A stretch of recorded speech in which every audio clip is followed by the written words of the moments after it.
Diapers on a plane. Last time we talked all about the Mayan ruins. This time we're going to talk about all about the Xel-Ha and the Cenotes. Swimming in cenotes is like exploring these underworld mysterious things. I'm scared about the cenotes because I thought they were a sea monster. Swimming in cenotes in my mommy's tummy is fun. Swimming through cenotes means swimming through big caves. Swimming in cenotes means the fish get a nibble on your feet for free, where everywhere else it costs $20 for 15 minutes. Swimming in cenotes means we get to jump off a huge cliff into the water. Are you ready to learn all about cenotes in Mexico? Okay. All right. Hey, we are Diapers on a Plane. And last week we talked to you all about the Mayan ruins that you can find in the Riviera, Mexico, or Riviera Maya. And last week we talked to you all about the Mayan ruins that you can find in the Riviera Maya, or at least the ones that we went to as a family. But today we are going to talk about cenotes. Episode number 4. So we are big swimmers. We love the water. And when we went to Mexico this most recent time, I was 7 months pregnant. It was the middle of summer. It was hot and the water was amazing. So it was even better than it would normally be. Didn't have any gravity with this giant baby in my tummy, and we had so much fun. So we're going to talk all about the cenotes that we went to, kind of what creates them, where you can find them, and everything you need to know. So are you ready to learn all about cenotes in Mexico?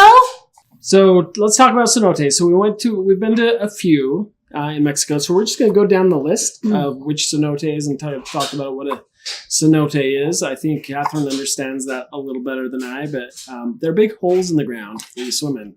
That's the technical term. So due to the type of land that's in the Riviera Maya, there are no lakes or ponds or rivers. There's nothing like that. So when it rains, the ground absorbs all the water and then it collects underneath the surface. So then what happens is it creates sinkholes because all that water is kind of sitting underneath. So it can come downward or it can grow upward, and eventually there do become holes in the ground.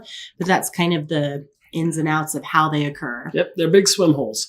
So let's talk about these swim holes, okay? That's why they call them swim hole notes or cenotes for short, right? Technical term. So one of the very first ones we went to was Ixchel, and it is the famous sinkhole that is near Chichen Itza. So you're going to find a cenote at every single Mayan ruins because they needed a water source. They needed water to survive, to grow their plants for their agriculture. And the one at Chichen Itza, or the largest one at Chichen Itza, is called Ixchel. Yeah, and I think there are 3 big main ones around Chichen Itza. And so we were on a tour, and I think the main one is super crowded. But I think that one's like you take a whole bunch of stairs down to it. It's underneath the temple. But this one, it was kind of like pretty crowded still. Huge parking lot to park there. A lot of modern conveniences, lockers, showers, all of that stuff. And quite a few people there. Yeah, and this one's really famous because it's so deep into the earth and it has a giant, perfect, circular, round opening at the top. Yeah, but it's got like vegetation growing down the sides. Really beautiful as you go down. Typically cenotes are super deep. Potentially hundreds of feet deep. I don't know, but super deep. But this one was really deep. You couldn't see the bottom. They had cliff jumps on the side. So first you had to take this giant staircase all the way to the bottom. It was extremely long. And then on the sides, so then it had a cement bottom that had a platform, and then you climbed in and it had stairs going in. And then on the side, it had more stairs, and they had several jumping platforms that you could jump off of. And then it also had a giant rope through the middle, I think, kind of to help people because it was deep and cold, and maybe just like a individual. Yeah. I don't know what I'm trying to say. Yeah, that's a good explanation. So probably good to note too, if you're traveling there with kids, they do rent life jackets. Pretty much all the cenotes. I didn't see any that didn't. Some are included and some aren't. At Ick-Kill, they're not included. And we actually, they're not required, although some parents may try and convince you that your kids are too little and that they have to have a life jacket. Yeah. Well, where did we not have one? At Ick-Kill. Did they not have life jackets? Mm-hmm. Oh, yeah. So. Yeah, because it's freezing cold and bottomless abyss. But yeah, that's Ick-Kill. It was pretty.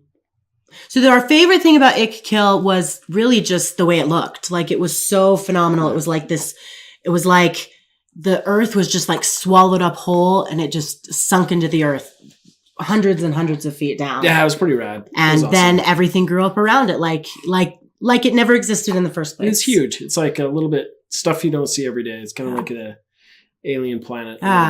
Really interesting geology. Fish down at the bottom, a lot of people. So in that one, okay. So the next one of the other ones we went to was Cenote Cristalino. So near Tulum, there are over 7,000 cenotes in the Riviera Maya, and not all of them are swimmable, I'm sure. But we read like that they just like appear in people's backyards and then they start charging people to come swim in them. Yeah, they're all over the place. They're fascinating. And I think everyone has their favorite and they're all a little bit different. So what we were going to have a whole day and we were going to visit these three that were right next to each other. And the first one we went to was Cenote Cristalino. And after we got there, it was so beautiful and there was so much to do there that we didn't visit any other ones. We just ended up spending the whole day there. And it's definitely a day adventure. There were other families there that brought picnic lunches and playing cards, and they were just having a whole day of it. It was awesome. Yeah, so it was more of a low key. It's like off the main highway to get to Tulum, or between Tulum and Cancun. And definitely a lot more kickback. There were a couple different spots to rent life jackets. You either do it at the front or towards the back. And there was a different entrance from the backside, which we had to go to because I think they were out of life jackets where we came in at the beginning. But that one was fun. It had 4 different pools. It had bathrooms and lockers. Lots of crabs, fun stuff for the kids to see. Yeah, these really beautiful, bright blue crabs that were running around all over. And those little fish that chew on your feet. Like the Garo-Ruffa. Yeah, so it was fun to just sit there and let them chew on your feet. And then they had a really cool cliff jump. Yeah, so there are 4 distinct pools. 2 of them are kind of off the main area, and then there's one in the middle that's separated into 2. And one of those is a giant cliff. And we did a Facebook Live with our kids jumping off of them. So all 3 of the kids, even little Leclaire, jumped off, and they thought it was awesome. Because Leclaire is so little, the water did kind of slap her legs because she wasn't prepared to jump in with her knees straight. So she didn't want to do it again, but she still talks about how much fun it was. Yeah, it was fun. We just sat there and videotaped them for most of the day. So that we ended up hanging out there pretty much all day. It was a beautiful location. So definitely worth visiting. I think everyone has their favorite cenotes. I might have repeated this already. I think everyone has their favorite cenotes, and it's really hard to choose just one. But Cristalino was a fun, leisurely cenote to visit. And I think our favorite part about that one was the cliff jump. Yep. And that there was a lot of places. If you got sick of one pool, you could go to another. You could swim between almost all of them. So that was really cool. Okay, next on our list is Tulum of water places to visit while you're with your family in Mexico. So it's not a cenote, it's the ocean, but you really can't understate the backdrop of the Tulum ruins behind it on the cliffside, and just the experience of seeing Tulum in the Mayan ruins and then swimming where people swam there. It's kind of like a historical experience. Yeah, you walk down these rickety old steps, you go all the way down to the ocean. There's nowhere to change. So either come in your swimsuit or you go behind a cliff. Not abnormal to do it either way. Totally part of the culture. And then you get to swim in the ocean with the sun temple like looming over you. So super cool. And that right there is what makes it so awesome. Yeah, we kind of made some buddies there while we were there. So we kind of had someone to guard our bags while the rest of the family swam. We didn't spend a lot of time there. I don't think it's somewhere where you'll spend the whole day swimming. But it's definitely, after a hot day visiting Tulum, it's worthwhile to cool off for 20 or 30 minutes in the ocean before heading back. Yeah, and just be aware that the waves are really rough there. So if you don't have awesome swimmers, obviously you should keep an eye on your kids no matter what, but you might want to be a little bit extra on guard with that regard, in that, Nate. Okay, so that's Tulum. All right. So after Tulum, we've got Tankach-Ha. So there are 3 cenotes next to Coba too. And the one that we opted to go to was Tankach-Ha. And the reason we chose that one is because we were low on time again. You can't underestimate how much time you'll need at the Mayan ruins.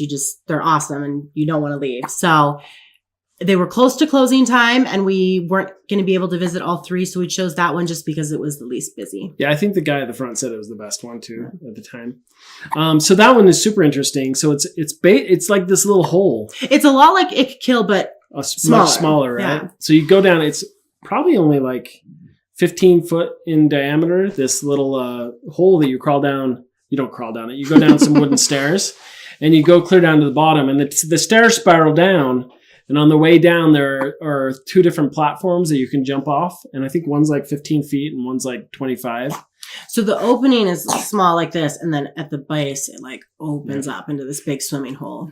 Yeah, not a lot of people there when we were there. And we spent the whole time just jumping off those platforms. Our kids could not get enough of it. And they were really high, too. Yeah, they were so fun. Yeah. And so our 3-year-old insisted. And it was so deep, you could not see the bottom. Yeah. So it kind of had an entry level. And then it just dropped off, and it was black. You could not see it. Yeah. So my 3-year-old insisted I jump off with her the whole time, and so we just had a blast jumping off the whole time. I don't know if there's a whole lot else to say. I think the highlight were those platforms that you jump off, and then I decided to jump off one last time towards the end. I had this GoPro strapped to my wrist that I'd been using the whole time, and I jumped off, and when I came back out of the water, the GoPro was gone. And it had sunk down to the bottom and they were closing. So we spent probably 30 minutes with another family who was there, let me borrow his goggles, and we searched for it and couldn't find it. That's it. That's it? No, that's not it. So we had just been to Coba, remember? All of our pictures were on the GoPro. He had climbed to the top of Coba and seen all the views. And he was the only one, he and Pi were the only ones that climbed up. So all of the views that we wanted to see were on that camera. And it was a GoPro and all of our memories were there. So we didn't want to leave it behind. So the gentleman who let me use his goggles, his name was Angel. And which is a very appropriate name. And he said, let's go talk to the one of the attendants up top. And he said he would retrieve it try to retrieve it for me for 2,000 pesos, which is like $200. Almost enough to buy a new GoPro. But I immediately just said yes because A, I wouldn't have to buy a new GoPro, and B, it had all of our memories on it. And I didn't think he could do it. And, well, because we had spent all this time. I mean, he had combed the entire layer of where you could reach. Again, because it was black after the drop off, but the area that you could reach, we combed. Yeah. And so he did it, man. First shot. Yeah. He took a little thing down there and he said it hurt his ears really bad. It was probably pretty far down there. And it was on the edge of like a drop off. So if it would have been like a few more feet, it would have been irretrievable. And it would have ruined the GoPro because it was so deep and it's not meant to survive that pressure. Yeah. Anyway, he got it. We didn't have enough money to give him. I almost had the 2,000 pesos, but he wanted all of it. And so Angel, that I talked about, he lent me the money. The stranger lent me the money to buy back my GoPro from the attendant. With the promise that we would send him money over PayPal. Like, that was all he needed. It was just an absolute incredible human being. So, met some friends there, Angel. So, as soon as we had internet, they didn't have internet access there. Yeah. We couldn't on our phones. So, when we got back to our hotel, we gave it back. So, that was our experience at Tankach-Ha. Really an amazing little cenote. Like, I think that one, if you like jumping into the water, not a lot of exploration. It's just a round pool under there. I think it was us, another family, and then another couple of Instagrammers, right? So they're out there in their bikini taking a bunch of photos in different poses. But what was awesome about that one was really the great experience we had with that family because, you know, it really shows you how really wonderful people are everywhere. And even when the worst thing happens and all your memories are at the bottom of a cenote, somebody's going to be there to help you. Yep. All right. So the next one we went to was Dos Ojos. Now that is right next to Tulum. It's not the watering hole for the temple of Tulum, technically, but they're really close to it. And what's super cool about Dos Ojos, it has a network of underground tunnels that extend for miles and miles and miles. And when we went, our little one was just a little over a year. And so we weren't able to do any of the tunnels. You can swim to all these cenotes through the tunnels, but we weren't able to do those. But it was our very, very first cenote that we ever went to and just made us fall in love. Yeah, and I think worth mentioning there, if you're into scuba diving, then this is a scuba diving cenote. I think they rent scuba diving gear, and if you're certified, I don't know if you even have to be certified, but there's a lot of underwater tunnels and exploration there too. But that was just amazing because of how much of the cliff just goes over you. Throughout. So there are 2 eyes in Dos Ojos. Obviously, that's the name that you can swim at. And that was our first one. And we just had a blast just swimming. It's a pretty leisurely cenote as well. Dos Ojos actually is the reason we wanted to come back to the Riviera Maya and uncover as many cenotes as possible. Yeah. Swim in as many as we could possibly find. Yep. So, all right. So the very last thing we did, this is not a cenote. It is not the beach. It is an freshwater inlets called Xel-Ha. Yeah, so Xel-Ha is a big, giant, like tourist attraction type water park. Water park. Yeah, it's a natural water park, so they don't have a bunch of like water coasters. Everything is built into the land. Yeah, so I don't know. So we could probably do a big list of things to do here. So we could just kind of go down it. Really quick, there's like so many parks to choose from that start with an X in Mexico. So there's Xcaret, there's Explore, there's a whole bunch of them. And we chose Xel-Ha because it had this really cool water slide. So that's the one part of the park that's not part of nature, but it's 100 feet and it's called the Lighthouse Slide. So it's also got an incredible view of the ocean and the bay and all of that. But that's why we chose Xel-Ha. And honestly, it was like the worst part of the park. Yeah, it was okay. Some of our kids didn't want to climb that high. Our 3-year-old wasn't able to, she wasn't tall enough to go on it. I couldn't go on it because I was pregnant. Can't take a GoPro or anything. And it's just 3 tubes that just circle down all the way down. And it was fun, but it definitely was the least exciting part. So one thing I'll mention is Xel-Ha is all inclusive. Yes. So breakfast, lunch, and dinner, and it was good food. Drinks, too. Alcohol, everything you want. It's all included. So it's like being on a cruise on land. Yeah.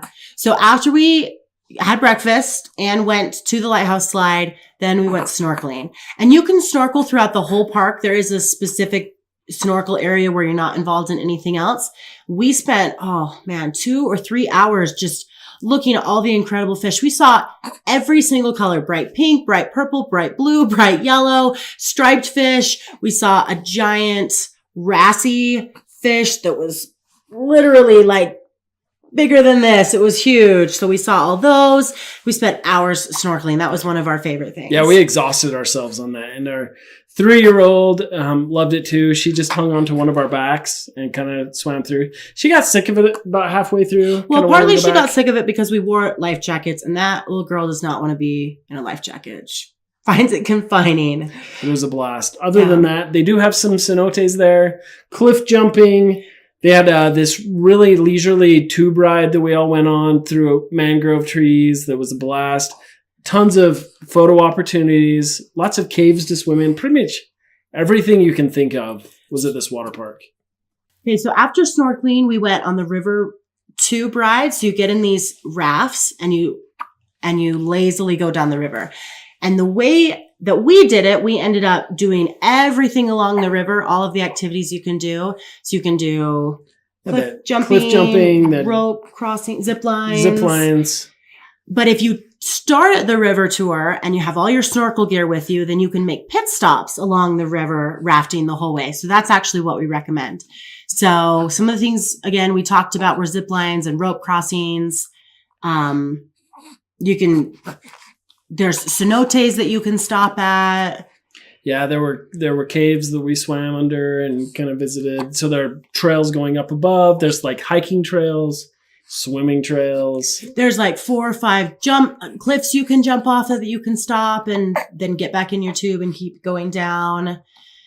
But since we'd already done all that stuff, we were just kind of lazily going down the river. And it's a little long to not stop at everything. So you definitely want to stop at the stuff on the river instead of doing all that beforehand. And it's all inclusive, but there are some additional things you can buy, like swimming with dolphins, some things that we chose not to do.